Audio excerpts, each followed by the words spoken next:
अस्सलाम वालेकुम स्टूडेंट, सुनाए क्या हाल। अच्छा स्टूडेंट, हमने एफएससी पार्ट 1 का चैप्टर नंबर 3 स्टार्ट किया था। तो पीछे हमने देखा कि हमारे पास डिस्टेंस, डिस्प्लेसमेंट, वेलोसिटी और स्पीड में क्या फ़र्क होता है।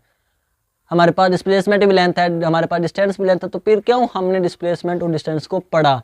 फिर हमने कहा कि वेलोसिटी और स्पीड, इंस्टेंटेनियस वेलोसिटी और एवरेज वेलोसिटी में क्या फ़र्क होता है, क्या उनके दरमियान बेसिक डिफरेंस है।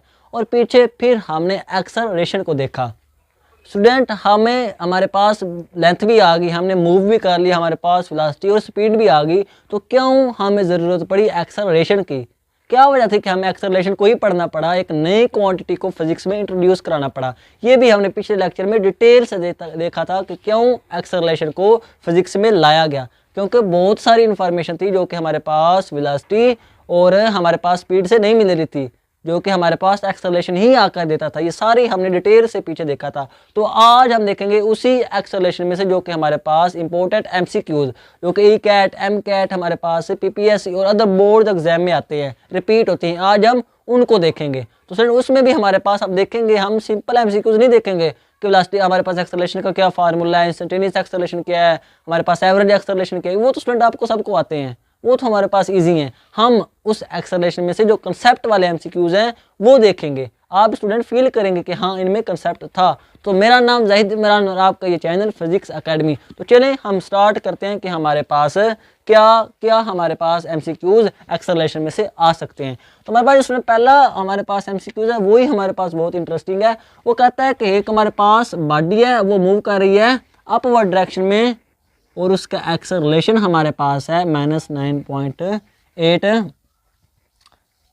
ये हमारे पास उस बॉडी का एक्सेलरेशन है जो कि अपवर्ड डायरेक्शन में मूव कर रही है।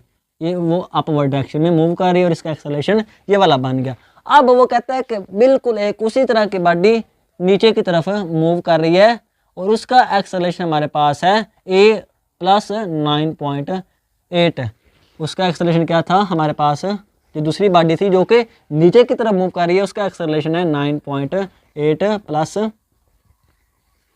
ये वाला उसका एक्सेलरेशन आ गया। अब वो इतनी इन्फॉर्मेशन दे के कहता है कि बताओ इन दोनों के दरमियान ए प्राइम और ए के दरमियान क्या एंगल होगा, क्या इनके दरमियान एंगल होगा। तो नीचे स्टूडेंट वो हमारे पास ऑप्शन देता है 180, 60, 0 या हमारे पास नन। तो स्टूडेंट जब हमारे पास स्टूडेंट ये वाला एमसीक्यूज देखते हैं तो वो फ़ौरन इस प्लस और माइनस के साइन को देखते हैं और इस 180 के ऊपर क्लिक कर देते हैं और अपना एमसीक्यूज गलत कर देते हैं।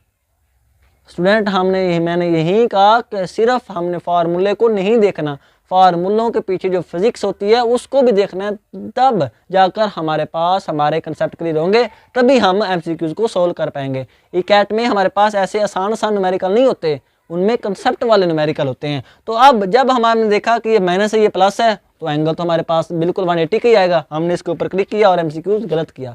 लेकिन स्टूडेंट असल में हमारे पास ये वाला ऑप्शन है, उन दोनों के दरमियान एंगल 0 होगा। अब आप कह रहे होंगे कि कैसे उनके दरमियान 0 होगा, क्या इसके पीछे फिजिक्स है। तो स्टूडेंट अब हम देखते हैं कि कैसे हमारे पास उन दोनों के दरमियान एंगल आया 0। तो ये हमारे पास हम ऐसे रहने देते हैं कि एक ऊपर जा रहा है एक नीचे। इसका हमारे पास था -9.8। अब हमने देखा कि हमारे पास जो न्यूटन का दूसरा लॉ था वो ये कहता है कि हमारे पास किसी भी बॉडी में एक्सेलरेशन उसी वक्त आएगा जब वो बॉडी के ऊपर फोर्स लगेगी। और हमारे पास इंपॉर्टेंट बात, एक्सेलरेशन स्टूडेंट उसी डायरेक्शन में होगा जिस डायरेक्शन में हमारे पास फोर्स लगेगी। चाहे बॉडी रैंडम मूव कर रही है, लेकिन जैसे ही जिस डायरेक्शन में उसके ऊपर फोर्स लगेगा एक्सेलरेशन भी अपने आप को उसी डायरेक्शन में कर लेगा। ये बात हमेशा याद करना। और यही कंसेप्ट था इस एमसीक्यूज में कि एक्सेलरेशन उसी डायरेक्शन में होगा जिस डायरेक्शन में हमारे पास उस पॉइंट के ऊपर, पार्टिकल के ऊपर फोर्स लगी। अब हमने कहा कि इधर हमारे पास तो ग्रेविटी की फोर्स है जो कि हमारे पास नीचे की डायरेक्शन में है। तो स्टूडेंट जब हमारे पास पार्टिकल ऊपर गया, चाहे पार्टिकल ऊपर जा रहा है लेकिन उसके ऊपर फोर्स तो नीचे लग रही है ना, पार्टिकल ऊपर जा रहा है लेकिन उसके ऊपर फोर्स तो नीचे लग रही है ना ग्रेविटी की। ये हमारे पास ग्रेविटी की फोर्स नीचे लगी, तभी तो जाकर उसकी वेलोसिटी मैक्सिमम पॉइंट के ऊपर आ जाकर 0 हो जाती है। जैसे ये है, इधर पहुंचा हमारे पास इसकी वेलोसिटी 0 होगी। जैसे ही हमारे पास ये मैक्सिमम पॉइंट के ऊपर पहुंचा वेलोसिटी डिक्रीज होती गई। क्यों? क्योंकि ग्रेविटी इसको अपनी तरफ खींच रही है। हमारे पास वो हो जाता है कि वेलोसिटी डिक्रीज होती गई, एक पॉइंट के ऊपर 0 ही, और फिर हमारे पास वो नीचे आ गया। ग्रेविटी की फोर्स हमारे पास नीचे ही होगी। जब हमारे पास बॉडी मूव नीचे कर रही है उस वक्त तो ज़ाहिर बात है वो ग्रेविटी के अंदर ही मूव कर रही है और उसकी वेलोसिटी ऐसे मैक्सिमम हो जाएगी। जैसे वो ऊपर से नीचे आएगा वो वेरिएबल वेलोसिटी के साथ मूव करेगा क्योंकि ग्रेविटी उसको एक अपनी तरफ खींच रही है।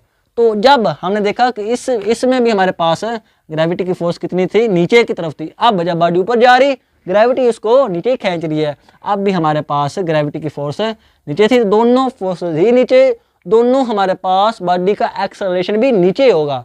एक्सेलरेशन हमने इसको नहीं देखना, हमने फोर्स को देखना जिसने हमारे पास एक्सेलरेशन को पैदा किया। दोनों हमारे पास सेम डायरेक्शन में है क्योंकि फोर्स सेम डायरेक्शन में है तो उनके दरमियान एंगल भी कितना आ गया, 0 का आ गया। दोनों सेम डायरेक्शन में थे। ये थी इसके पीछे असल रीज़न। तो अब हमारे पास जो दूसरा MCQs है वो ये है कि हमारे पास बताओ एक बॉडी है वो मूव कर रही है 50 मीटर पर सेकंड की वेलोसिटी के साथ। एक बॉडी वो 50 मीटर पर सेकंड की वेलोसिटी के साथ ऐसे मूव कर रही है और हर वक्त ऑल टाइम हर वक्त वो 50 मीटर पर सेकंड की वेलोसिटी के साथ मूव करती रहती है। या हम ये कह लें कि वो हमारे पास है कांस्टेंट है, ये भी हम कह सकते हैं। तो और टाइम वो लेती है 5 सेकंड। तो बताओ इस अरसे में हमारे पास उस बॉडी का एक्सेलरेशन क्या होगा। तो जो ऑप्शन हमारे पास स्टूडेंट आते हैं वो हमारे पास थे 10, हमारे पास 0, हमारे पास 20 और या इनमें से कोई भी नहीं। तो जब हमने देखा कि हमारे पास एक बॉडी 50 मीटर पर सेकंड की वेलोसिटी के साथ मूव कर रही है, टाइम लेती है 5 सेकंड, तो एक्सेलरेशन क्या आएगा। तो स्टूडेंट जैसे MCQs को देखते हैं हमने ये फार्मूला पढ़ा हुआ कि वेलोसिटी ओवर टाइम, हम फ़ौरन इसको लगा देते हैं। ये हमारे पास 50 और ये हमारे पास 5, ये हमारे पास आ गया 10। तो हम फ़ौरन इसके ऊपर क्लिक कर देते हैं और दोबारा स्टूडेंट हम अपना MCQs गलत कर लेते हैं। स्टूडेंट एक्सेलरेशन उसी वक्त आएगा जब हमारे पास बॉडी v के साथ टाइम के साथ अपनी वेलोसिटी भी चेंज करे, टाइम के साथ अपनी वेलोसिटी भी चेंज करे। लेकिन हमने कहा वो तो बॉडी मूव कर रही है 50 मीटर पर सेकंड से हर वक्त वो इसी वेलोसिटी के साथ मूव कर रही है। तो जब हमारे पास टाइम के साथ साथ उस बॉडी की वेलोसिटी में कोई चेंज नहीं आ रहा तो उस बॉडी का एक्सेलरेशन भी 0 होगा। ये असल ऑप्शन होगा क्योंकि टाइम के साथ साथ वेलोसिटी चेंज नहीं हो रही। इधर भी हमारे पास 50, इधर पहुंचे फिर 50, इधर पहुंचे फिर 50, इधर पहुंचे फिर 50, उस वक्त एक्सेलरेशन 0 होगा क्योंकि वेलोसिटी चेंज नहीं हो रही टाइम के साथ साथ। अगर हमारे पास वेलोसिटी चेंज होती इस तरह, इधर 50 थी, इधर हमारे पास 100 हो जाती, फिर इधर आकर हमारे पास 150 हो जाती, इसमें हमारे पास वेलोसिटी चेंज हो रही है लेकिन टाइम के साथ साथ कांस्टेंट चेंज हो रही है। तो अब एक्सेलरेशन टाइम के साथ साथ कांस्टेंट होगा, कांस्टेंट एक्सेलरेशन होगा तब जब वेलोसिटी भी टाइम के साथ कांस्टेंट चेंज हो। लेकिन इधर तो वेलोसिटी चेंज हो ही नहीं रही, वेलोसिटी बिल्कुल कांस्टेंट है, तो उस वक्त हमारे पास एक्सेलरेशन 0 आएगा। अब हमारे पास जो अगला MCQs है वो ये कहता है कि बताओ हमारे पास यही वो दे देता है 50 मीटर पर सेकंड की वेलोसिटी के साथ बंदा मूव कर रहा है, बॉडी मूव कर रही है, टाइम वो लेती है 5 सेकंड है, ऑल टाइम हमेशा 50 मीटर पर सेकंड की वेलोसिटी से मूव करती है। और मूव किस में करती है, इतनी इन्फॉर्मेशन उसने ऐड कर दी, सर्कल में मूव कर रही है। अब वो हमारे पास सर्कल में मूव कर रही है तो बताओ अब एक्सेलरेशन क्या होगा। तो फिर वही ऑप्शन, तो स्टूडेंट हम वहीं देखते हैं कि हमारे पास अब हमने ये पढ़ लिया कि हमारे पास वेलोसिटी टाइम के साथ चेंज ना हो तो एक्सेलरेशन 0। अब हम इसके ऊपर क्लिक कर देते हैं क्योंकि हमने ये लफ्ज़ देख लिया ऑल टाइम कांस्टेंट, वेलोसिटी तो कांस्टेंट है लेकिन स्टूडेंट उसने साथ ये वाली इंफॉर्मेशन भी डाली कि वो बॉडी सर्कल में मूव कर रही है। तो इतनी इंफॉर्मेशन से हमारे पास उस बॉडी का एक्सेलरेशन होगा। स्टूडेंट क्यों, हमें पता कि एक्सेलरेशन हमारे पास होता है v/t और ये हमारे पास एक्सेलरेशन किसके ऊपर डिपेंड कर रहा है, वेलोसिटी के ऊपर। और वेलोसिटी हमारे पास वेक्टर क्वांटिटी है और वेक्टर क्वांटिटी ऐसी क्वांटिटीज होती है जिसकी मैग्नीट्यूड भी होती है साथ साथ उनकी डायरेक्शन भी होती है। अब दोनों हमारे पास वेलोसिटी किसके ऊपर डिपेंड कर रही है, डायरेक्शन और मैग्नीट्यूड के ऊपर बेस कर रही है। और वेलोसिटी के ऊपर कौन डिपेंड कर रहा है, एक्सेलरेशन। एक्सेलरेशन वेलोसिटी के ऊपर डिपेंड कर रहा है, वेलोसिटी मैग्नीट्यूड और हमारे पास उसकी डायरेक्शन भी है।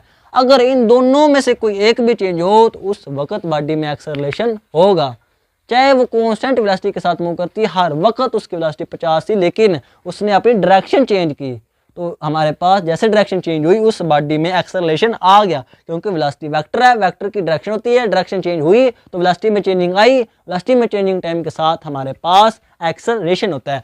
इधर हमारे पास इस बॉडी की डायरेक्शन ये है, इधर ये है, इधर हमारे पास ये होगी, हर पॉइंट के ऊपर हमारे पास बॉडी अपनी वेलोसिटी की डायरेक्शन चेंज करती है। तो जैसे जैसे वेलोसिटी की डायरेक्शन चेंज होती जाएगी उस बॉडी में एक्सेलरेशन भी आता जाएगा, चाहे वो हमारे पास कांस्टेंट वेलोसिटी के साथ ही मूव करे। तो अब हमारे पास ये वाला ऑप्शन होगा। तो स्टूडेंट अब हमारे पास जो नेक्स्ट हमारे पास एमसीक्यूज है वो हमारे पास है, ऐसे स्टूडेंट बिल्कुल इसी तरह के कंसेप्ट वाले एमसीक्यूज आते हैं। अब हमारे पास नेक्स्ट एमसीक्यूज है कि एक बॉडी 100 मीटर पर सेकंड की स्पीड से मूव करती है, 5 सेकंड वो लेती है और इधर आकर उसकी वेलोसिटी रहती है 100 मीटर पर, हमारे पास ये भी 100 थी, इधर आ जाकर उसकी वेलोसिटी रहती है 50 मीटर पर सेकंड, इधर आकर उसकी वेलोसिटी 50 मीटर पर सेकंड हो जाती है। तो अब वो बताता है कि एक्सेलरेशन तो हाँ आ गया, ज़ाहिर बात है टाइम के साथ साथ वेलोसिटी में चेंज आया, पहले 100 थी, 5 टाइम गुजरा सेकंड, वेलोसिटी कितनी होगी 50 होगी। अब वो कहता है एक्सेलरेशन तो हमारे पास बॉडी में आ गया है, अब ये हमारे पास एक्सेलरेशन कौन सा होगा।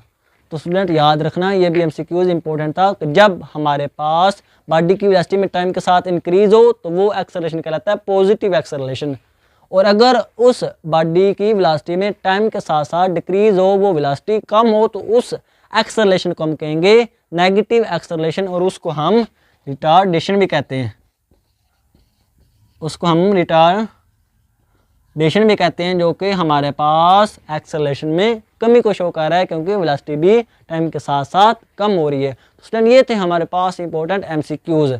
आई होप आपके सारे कंसेप्ट क्लियर हो गए कि एक्सेलरेशन है क्या, क्यों उसकी ज़रूरत पेश आई, और उसमें से जो इंपॉर्टेंट एमसीक्यूज बन सकते हैं। तो आई होप आपके सारे कंसेप्ट क्लियर हो गए हैं। आज के लिए इतना ही, इंशाल्लाह मिलेंगे हम अगली वीडियो में। ओके, अल्लाह हाफिज़।